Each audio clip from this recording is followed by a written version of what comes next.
বিইজনিল্লাহ। আল্লাহ পাক বলেছেন ছোট্ট ছোট্ট দলকে আমি বড় বড় দলের বিরুদ্ধে বিজয়ী করি। যুব সমাজ যদি করছে ওঠো, ইনশাআল্লাহ বিজয়টা আমাদেরই হবে। ভারত দখল করবে দূরের কথা, ভারত ভেঙে খান খান হয়ে যাবে ইনশাআল্লাহ। আপনাদের কাজ কি? এই সীমান্তের কাছাকাছি বৈশা নাকে তেল দিয়া ঘুমানো? সীমান্তটা খুব দূরে নাই, এত নাকে তেল দিয়া ঘুমায়েন না, অচেতন থাকেন না।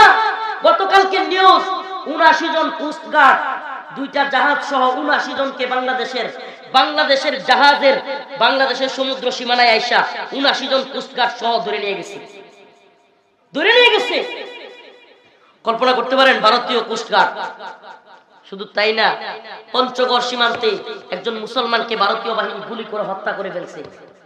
আপনারা দেখেছেন ভারতীয় ইসকন এবং রয়ের দালাল ইসকন চট্টগ্রামে আমাদের ভাই সাইফুল ইসলাম আলিফকে দিনে দুপুরে সরকারি পিপিকে, রাষ্ট্রীয় পিপিকে কুপায়া হত্যা করে ফেলছে। এখনো অচেতন থাকবেন? আমাদের সীমান্তে এরা আইসা বিভিন্ন সীমান্তে, যশোর সীমান্তে, করিমগঞ্জ সীমান্তে, সিলেট সীমান্তে, বিভিন্ন সীমান্তে, আগারতলা সীমান্তে, বিভিন্ন সীমান্তের কাছাকাছি আইসা ওদের হাজার হাজার মানুষ সীমান্ত ভেঙে ফেলতে চাচ্ছে। প্রশাসন তাদেরকে বাধা দিয়ে রাখতে পারতেছে না। এরপরেও যদি আপনি নাকে তেল দিয়ে ঘুমান, তাইলে আপনার একটাই ছোট্ট উদাহরণ বলি। কাশ্মীর একটা স্বাধীন দেশ ছিল, নিজেরা স্বায়ত্ত শাসন ছিল। কাশ্মীরে খুদ বিবিসি আল জাজিরার প্রতিবেদন, আমাদের প্রতিবেদন নয়, বিবিসি আল জাজিরার বক্তব্য হলো এক কাশ্মীরে 10,000 আমাদের মুসলিম মা বোনদেরকে ভারতীয় সেনাবাহিনী ধর্ষণ করছে। হাই, কয়জন? কথা বলেন না, কয়জন? 10,000। ও প্রিয় মুসলিম উম্মাহ, টেঙ্গা, নেত্রকোনার এই অঞ্চলে সীমান্তবর্তী মুসলমান, সীমান্তে খুব দূরে নয় আমরা, আপনারা কল্পনা করতে পারেন আমার আপনার সামনে আমার আপনার বোনকে, মাকে এরা দর্শন করবে। নাউজুবিল্লাহ। কয় কি হুজুর, এখন বুঝবেন না এটা?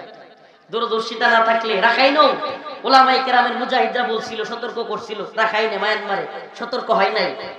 কি মনে করেন? সতর্ক থাকেন প্রিয় যুব সমাজ। সতর্কতা এক বিরাট জিনিস।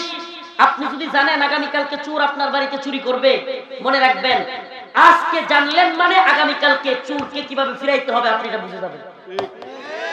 সচেতনতা খুব জরুরি। আর আপনি যদি বেখেয়াল হইয়া নাকে তেল দিয়া ঘুমান, আপনি হঠাৎ করে শুনবেন ভারতীয় অ্যাটাক শুরু হয়ে গিয়েছে। এজন্য সর্বপ্রথম যে কাজগুলো আমাদের কি করতে হবে, একেবারে সুনির্দিষ্টভাবে বলে যায়, সর্বপ্রথম হলো এখন থেকে নিউজ। শুনেন, রাসূলুল্লাহ সাল্লাল্লাহু আলাইহি ওয়াসাল্লামের সুন্নাহ ছিল খবরাখবর রাখা, বহির্বিশ্বের খবর, দেশের খবর, আন্তর্জাতিক খবর